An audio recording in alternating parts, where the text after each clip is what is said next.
Apa kabar? Ketemu lagi bersama saya Vita dan Gaby. Yes. Alright guys. Kak Vita percaya bahwa semua yang ada di rumah yang sedang mengikuti ibadah online ini sedang mempersiapkan hatinya, sedang mempersiapkan kerinduan bersama-sama dengan Tuhan, supaya di hari ini kita boleh sama-sama menikmati kasih, kuasa dan kebenarannya. Semua siap? Amin. Haleluya. Kasih tepuk tangan sekali lagi buat Tuhan dan mari kita berdoa. Kami bersyukur Tuhan buat hari ini. Terima kasih untuk hari yang Kau jadikan bagi kami semua. Saat ini Tuhan, dimanapun kami berada, kami percaya bahwa kuasa-Mu tidak terbatas oleh ruang dan waktu. Engkau yang ambil alih Tuhan ibadah online kami ini dari awal sampai akhirnya di dalam nama Yesus. Kami berdoa semua kami yang terlibat di dalam ibadah online ini, bahkan teman-teman yang ada di rumah akan mengalami Engkau Tuhan, di dalam nama Tuhan Yesus. Ini setiap kami Tuhan, kami mau meninggikan nama Tuhan, kami mau menyembah Engkau Tuhan, dalam nama Yesus kami berdoa. Haleluya. Amin. Hey, mari siapkan hati kita semua, kita mau puji Tuhan. Tepuk tangan buat Tuhan yang luar biasa. Yes.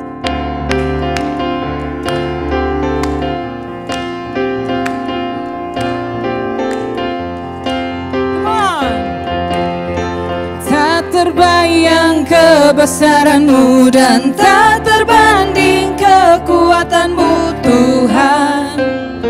Kau megah bagiku, segenap jiwa dan pengharapan telah ku serahkan untuk rencana-Mu Tuhan. Kau Raja atasku. Semuanya layak ditinggikan.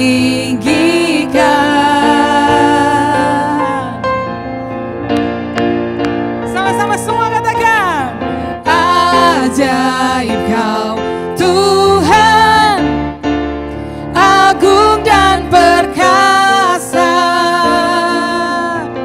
Kau sumber kemenanganku, layak berkuasa, memerintah selamanya. Yesus, Yesus, Kaulah Raja mulia.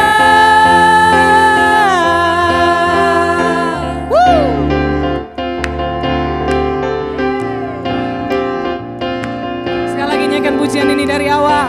Come on. Tak terbayang kebesaran-Mu dan tak terbanding kekuatan-Mu Tuhan. Kau megah bagiku, segenap jiwa dan pengharapan telah ku serahkan untuk rencana-Mu Tuhan. Kau Raja atasku. Hanya Kau yang layak ditinggikan.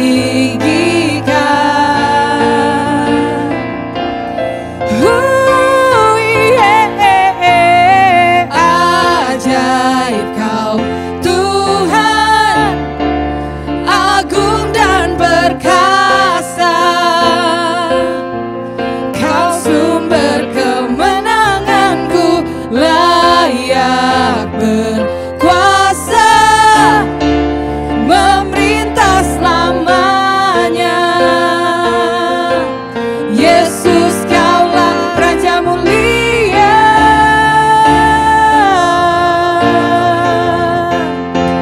Raja mulia.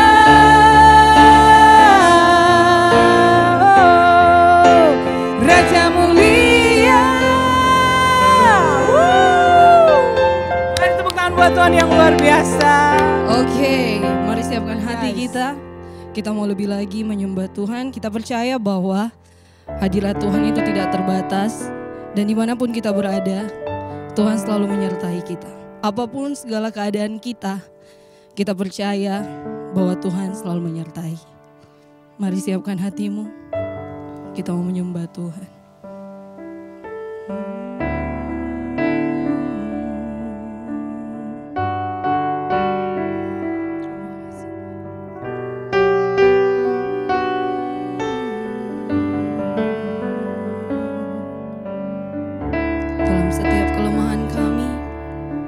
biar kuasa-Mu sempurna yang terjadi Tuhan. Terima kasih.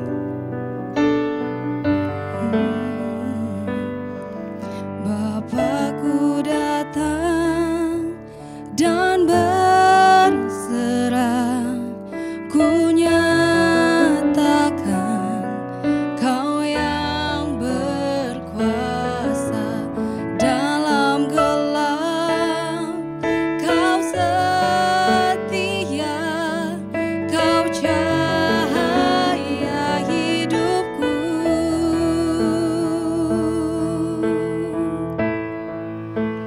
Kau kuatkan aku bertahan, Kau harapan dalam kesesakan. Kau buktikan kesetiaan-Mu Tuhan. Engkau Allah Immanuel.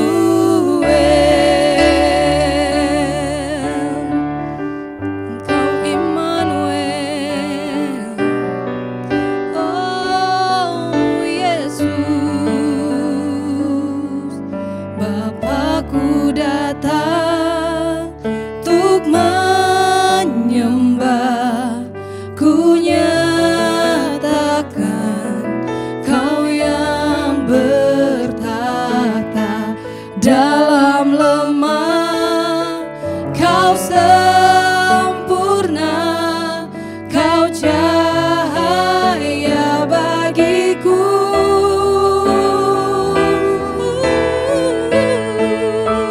Kau kuatkan aku bertahan, Kau harapan dalam kesesakan. Kau buktikan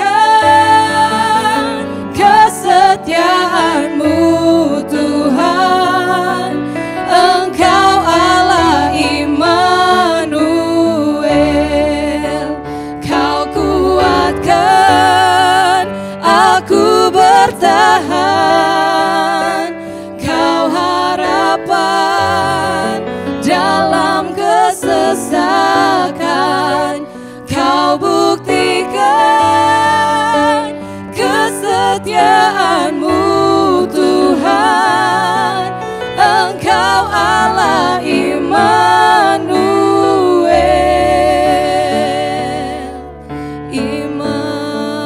Immanuel, Immanuel, Engkau besertaku.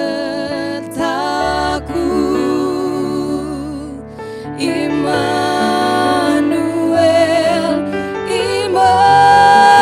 Immanuel, Engkau Allah besertaku.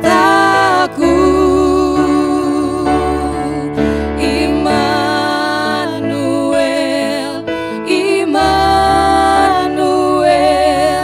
Engkau besertaku.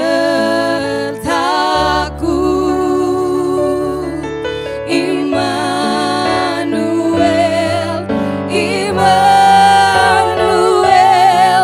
Engkau Allah besertaku. Lagi sekali katakan Immanuel. Immanuel, Immanuel, Engkau besertaku.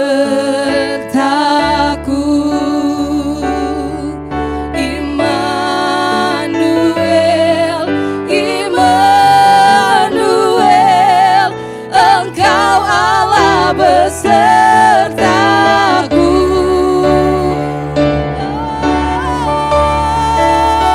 Kau kuatkan aku bertahan, Kau harapan dalam kesesakan. Kau buktikan kesetiaan-Mu Tuhan.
baik Tuhan, Engkau baik.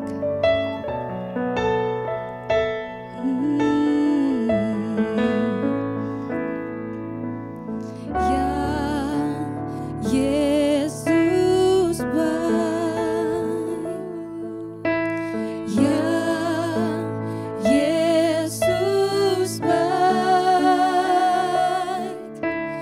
ya Yesus baik, Dia baik buat saya. Ya Yesus baik, ya Yesus baik, ya Yesus baik, Dia baik buat saya. Come worship Him. Ya Yesus baik, Dia sangat baik. Ya Yesus baik, oh. Ya Yesus baik, Dia baik buat saya. Dia baik buat saya. Dia baik buat saya.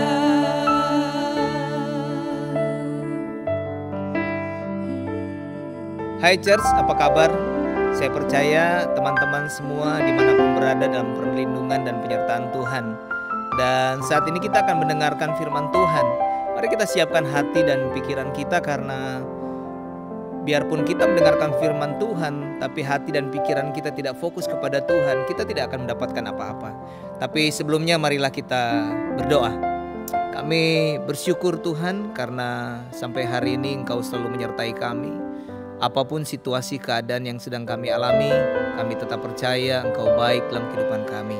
Dan saat ini kami ingin mendengarkan isi hati-Mu, berbicara bagi kami Tuhan. Roh Kudus mampukan kami untuk mengerti, sehingga lewat firman Tuhan ini kami semakin diperlengkapi dan kami bisa tampil sebagai pemenang dimanapun kami berada, dan nama Tuhan yang dipermuliakan. Urapi hamba-Mu, urapi setiap kami, bahkan teman-teman yang mendengarkan firman Tuhan dimanapun mereka berada Tuhan.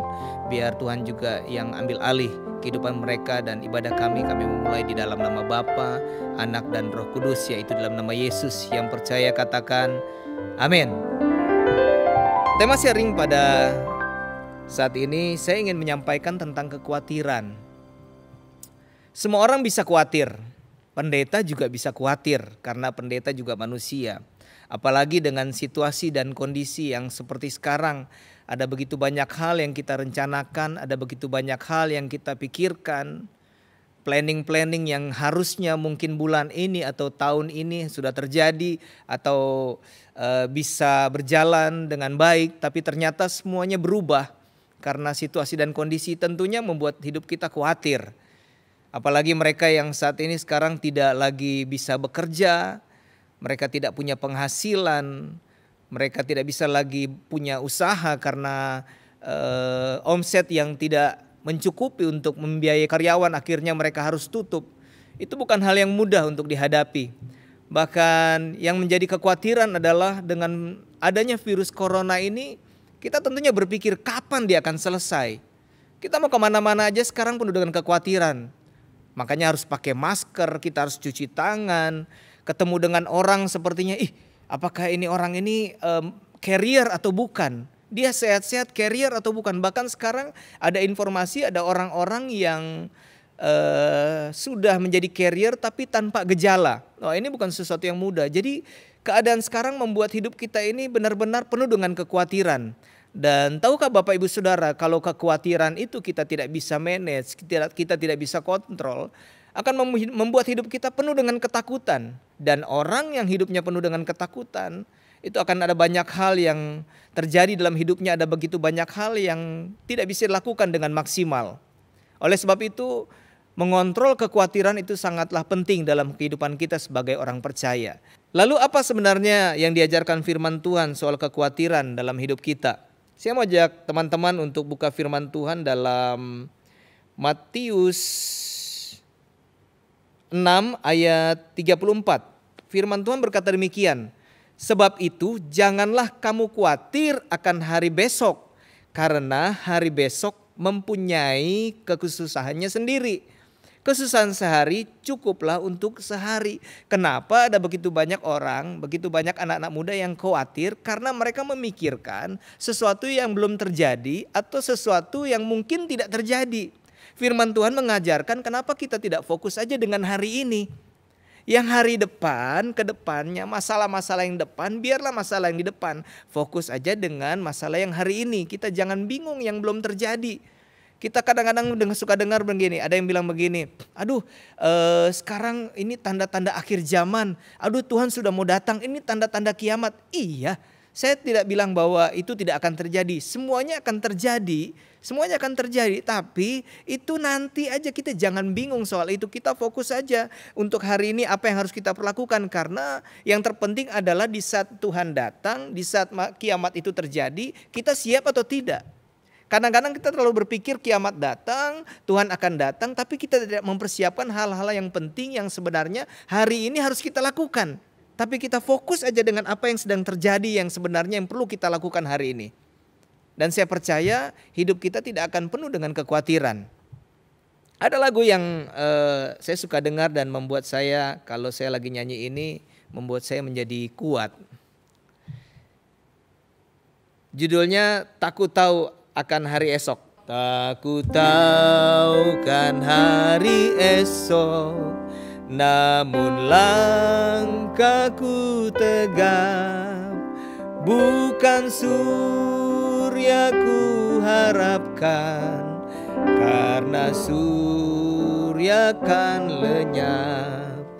Oh tiada ku gelisah akan masa menjelang. Ku berjalan serta Yesus, maka hatiku tenang. Banyak hal tak ku pahami dalam masa menjelang, tapi terang bagiku ini tangan Tuhan yang pegang.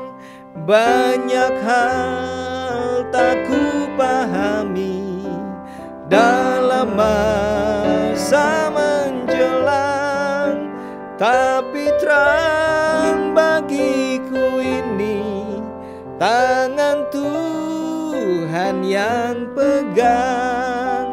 Apapun yang terjadi hari esok, saya percaya tangan Tuhan tidak akan pernah melepaskan kita. Jadi buat apa kita khawatir? Firman Tuhan jelas tadi di ayat 27 bilang seperti ini. Siapakah dari kalian yang dengan kekhawatirannya dapat memperpanjang umurnya biarpun sedikit? Kita khawatir, kita takut, itu tidak akan merubah keadaan. Itu tidak akan merubah apa yang harus terjadi. Yang terjadi pasti terjadi. Sebagai manusia seseorang bisa saja merasa khawatir, tapi ingat baik-baik jangan sampai kekhawatiran kita membawa kita hidup di dalam ketakutan. Karena hidup dalam kekhawatiran pasti akan melakukan hal-hal yang tidak baik. Hidup dalam ketakutan akan melakukan hal-hal yang negatif pada akhirnya. 2 Timotius 1 ayat 7 berkata demikian, sebab Allah memberikan kepada kita bukan roh ketakutan, melainkan roh yang membangkitkan kekuatan, kasih dan ketertiban. Jadi teman-teman, kalau dalam kehidupan kita ada roh ketakutan, berarti kira-kira roh dari siapa itu dia? Saya percaya itu bukan dari Tuhan. Karena Tuhan hanya memberikan kepada kita roh kekuatan. Roh yang membuat kita memiliki kasih dan ketertiban. Saya kasih contoh begini, saya kenal ada seorang ibu yang masih kerabat saya. Mereka dikatakan keluarga yang cukup mampu dan mereka bisa membeli apa menjadi kebutuhan mereka, mereka bisa memenuhi segala apa yang mereka harapkan. Tapi saya melihat bagaimana mereka tidak bisa menikmati hidup mereka. Kenapa? Karena mereka hidup dengan kekhawatiran.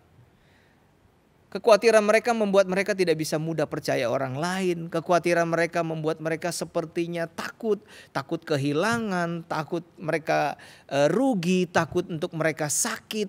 Akhirnya apa yang mereka miliki harusnya mereka bisa nikmati, mereka tidak bisa menikmati. Kenapa? Karena dalam hidupnya penuh dengan roh kekhawatiran. Hidupnya penuh dengan ketakutan.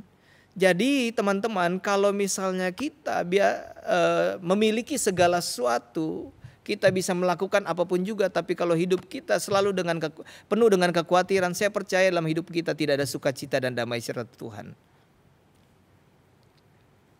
Lalu apa yang harus kita lakukan sih agar hidup kita tidak berada di dalam kekhawatiran? Hanya 2 hal aja yang akan saya bagikan pada kesempatan hari ini. Yang pertama agar kita tidak hidup di dalam kekhawatiran adalah mempercayakan hidup kita sepenuhnya hanya kepada Tuhan.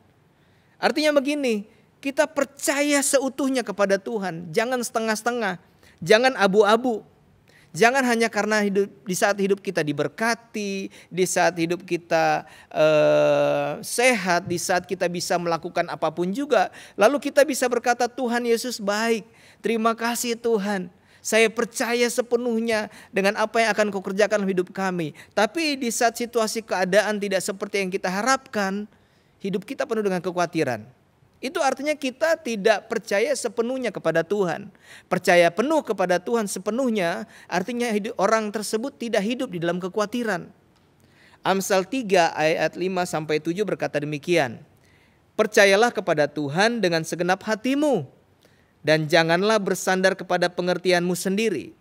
Akuilah Dia dalam segala lakumu, maka Ia akan meluruskan jalanmu. Janganlah engkau menganggap dirimu sendiri bijak, takutlah akan Tuhan dan jauhilah kejahatan. Akuilah Dia dalam segala lakumu, maka Ia akan meluruskan jalanmu. Artinya Tuhan akan menuntun kita selalu lurus, selalu berada dalam rencana Tuhan. Kalau misalnya hidup kita, selalu kita melakukan seperti apa yang Tuhan mau. Kita melakukan apa yang menjadi kehendak Tuhan, bukan kehendak kita. Melakukan kehendak Tuhan adalah bukti bahwa kita sebenarnya benar-benar percaya kepada Tuhan. Melakukan kehendak Tuhan adalah bukti berarti kita menyerahkan segalanya hanya kepada Tuhan. 1 Petrus 5 ayat 7 berkata demikian. Serahkanlah segala kekhawatiranmu kepada Allah sebab Ia memperdulikan kamu. Nah teman-teman, kalau sudah diserahkan kepada Tuhan, buat apa kita khawatir? Kenapa kita mesti bingung? Lakukan aja apa yang menjadi bagian kita. Di saat kita menyerahkan kepada Tuhan, hidup kita serahkan kepada Tuhan. Saya percaya dan kita semua harus percaya Tuhan akan melakukan apa yang menjadi bagian Tuhan. Itu yang pertama. Dan yang kedua, kita harus sadar bahwa Tuhan sangat mengasihi kita semua. Tuhan sangat mengasihi teman-teman semua. Matius 20 ayat 28 berkata demikian. Sama seperti anak manusia, datang bukan untuk dilayani, melainkan untuk melayani, dan untuk memberikan nyawanya menjadi tebusan bagi banyak orang. Kebayang gak sih teman-teman, Tuhan datang untuk melayani, bukan cuma sekedar melayani, tapi Dia rela untuk mati. Mati bukan karena Dia berbuat salah atau Yesus itu berdosa, mati karena ingin menebus dosa-dosa kita. Mati karena ingin menyelamatkan kita semua. Yohanes 10 ayat 10 berkata demikian. Pencuri datang hanya untuk mencuri dan membunuh dan membinasakan. Aku datang supaya mereka mempunyai hidup dan mempunyainya dalam segala kelimpahan. Tuhan datang bukan membuat hidup kita menjadi susah, bukan untuk membuat hidup kita menjadi sulit, tapi Tuhan datang dikatakan dalam firman Tuhan untuk bisa membuat kita memiliki kehidupan yang kekal dan bahkan kita bisa menikmati hidup yang berkelimpahan. Jadi teman-teman, dari sini kita bisa tahu betapa Tuhan mengasihi kita. Kalau kita sadar bahwa Tuhan mengasihi kita, saya percaya kita tidak akan menjadi anak-anak muda yang mudah untuk kecewa, mudah untuk khawatir, mudah untuk takut. Tapi kita akan menjadi orang-orang yang terus bisa menjadi berkat di tengah-tengah keadaan yang sepertinya sebenarnya ada alasan untuk kita khawatir. Tapi pastor, bagaimana kalau misalnya kita tidak akan khawatir dengan keadaan yang seperti sekarang? Ayub 2 ayat 10. Tetapi jawab Ayub kepadanya, engkau berbicara seperti perempuan gila. Apakah kita mau menerima yang baik dari Allah, tetapi tidak mau menerima yang buruk? Dalam kesemuanya itu Ayub tidak berbuat dosa dengan bibirnya. Teman-teman, jangan sampai kita sama dengan istrinya Ayub. Dikatakan hanya menerima yang baik-baik saja, tapi tidak mau menerima yang buruk dalam kehidupannya. Saya percaya Tuhan mengasihi kita dengan luar biasa apapun keadaan kita. Bahkan dalam keadaan yang menurut kita paling buruk, mungkin dalam keadaan yang menurut kita sesuatu yang tidak menyenangkan, sesuatu yang sulit untuk kita hadapi. Saya percaya Allah turut bekerja dalam segala sesuatu untuk mendatangkan kebaikan. Yang menjadi masalah, apakah kita mau tetap percaya kepada Tuhan bahwa Tuhan mengasihi kita atau tidak. Roma 8 ayat 28 berkata dengan jelas bahwa kita tahu sekarang bahwa Allah turut bekerja dalam segala sesuatu. Kata segala sesuatu itu termasuk di saat-saat kita mengalami hal-hal yang kita tidak inginkan. Kata segala sesuatu bukan sekedar di saat kita lagi happy, kita lagi senang, tapi di saat-saat sesuatu yang seperti yang kita hadapi saat-saat ini. Kita harus ada di rumah, mungkin ada yang sedang kurang sehat, mungkin mereka ada yang jadi ODP, PDP atau bahkan positif, atau mungkin mereka yang sudah tidak bekerja. Saya percaya Allah turut bekerja dalam segala sesuatu. Dan semuanya itu dilakukan firman Tuhan berkata demikian. Untuk mendatangkan kebaikan bagi mereka yang mengasihi Dia. Yaitu bagi mereka yang terpanggil sesuai dengan rencana Allah. Ada kata kita tahu sekarang. Gak usah tunggu nanti. Saya percaya sampai hari ini kita tahu bahwa Tuhan baik dalam kehidupan kita. Saya percaya kita pernah mengalami proses begitu berat, mungkin lebih berat dengan apa yang sedang kita hadapi saat-saat ini. Tapi kita masih ada seperti adanya kita sekarang, kita masih bisa menikmati kehidupan kita. Bahkan mungkin ada, kalau kita mau coba telusuri, ada begitu banyak hal yang Tuhan izinkan terjadi, akhirnya membuat kita semakin dekat dengan Tuhan. Saya ingat saya waktu beberapa tahun lalu, tahun 98, 99, tahun 2000, karena pergaulan buruk saya dan pada akhirnya keluarga kami harus kehilangan banyak hal. Bukan hanya kembali kepada titik nol, kami harus kehabisan segala sesuatunya dan kami harus pulang kampung. Kami harus ke Manado. Ada titik di mana saya berpikir, kenapa harus terjadi? Tuhan, kenapa kami harus kehilangan segala sesuatunya? Pulang ke Manado dan ternyata apa yang kami miliki juga kami harus kehilangan apa yang kami miliki. Harta warisan semuanya habis. Tapi pada saat ini saya boleh berkata dan saya boleh mengucapkan Tuhan terima kasih. Saya bilang Tuhan, dari apa yang terjadi, hal-hal buruk yang lalu yang saya pikir itu adalah sesuatu yang tidak ingin saya alami. Saya berpikir Tuhan tidak mengasihi kita, mengasihi keluarga saya, tidak mengasihi saya. Hari ini saya boleh berkata Tuhan melakukan segala sesuatu untuk kebaikan saya, membuat saya semakin mengenal Tuhan. Dan di saat saya mengenal Tuhan, saya bisa menikmati kasih Tuhan yang sesungguhnya. Saya semakin dekat dengan Tuhan. Dan teman-teman, saya percaya apapun yang sedang kita alami hari-hari ini, karena virus corona, kita banyak kehilangan kesempatan, kita banyak hal yang harus kita batalkan, kita tidak bisa melakukan banyak hal. Saya percaya semuanya ada rencana Tuhan yang terbaik. Semuanya dilakukan untuk kebaikan kita bersama. Yang menjadi pertanyaan, apakah kita tetap mau percaya sepenuhnya kepada Tuhan? Apakah kita benar-benar sadar bahwa Tuhan mengasihi kita atau tidak? Kalau dua hal ini kita mengerti, saya percaya hidup kita tidak akan penuh dengan kekhawatiran. Jadi teman-teman, apa yang perlu kita lakukan agar kita tidak hidup dalam kekhawatiran? Yang pertama, percayakan hidup kita sepenuhnya hanya kepada Tuhan. Dan yang kedua, percayalah, sadarlah bahwa Tuhan mengasihi kita semua. Amin. Mari kita berdoa. Bapa, hamba sudah selesai menyampaikan apa yang menjadi isi hatimu. Hamba terbatas Tuhan. Tapi hamba berdoa biar Roh Kudus terus menyempurnakan apa yang hamba sampaikan. Sehingga setiap anak-anak muda yang mendengarkan dimanapun mereka berada, mereka tidak hidup dalam kekhawatiran. mereka benar-benar menaruh kehidupan mereka seutuhnya, percaya penuh akan rencana Tuhan. Mereka sadar akan kasih Tuhan yang tak terbatas dalam kehidupan mereka. Dan berdoa Tuhan, biar perlindungan dan penyertaan Tuhan selalu menjadi bagian kami. Di dalam nama Yesus yang percaya katakan, amin. Teman-teman, ibadah hari ini sudah selesai. Dan mari kita berdoa dan terimalah berkat dari Tuhan. Hamba berdoa Tuhan, hamba percaya kuasa-Mu tidak terbatas ruang dan waktu. Firman Tuhan yang dibagikan jatuh di tanah yang subur. Dan dari tempat ini hamba berdoa dengan kuasa-Mu Tuhan, melepaskan berkat sukacita dan damai sejahtera menjadi bagian setiap anak-anak muda yang bergabung dalam ibadah online pada saat ini. Dan biar cinta kasih dari Allah Bapa Tuhan kita yang selalu menyertai dengan perantaraan kuat kuasa Roh Kudus akan menghibur, menolong, bahkan membela anak-anak muda dimanapun mereka berada. Di dalam nama Yesus yang percaya katakan, amin.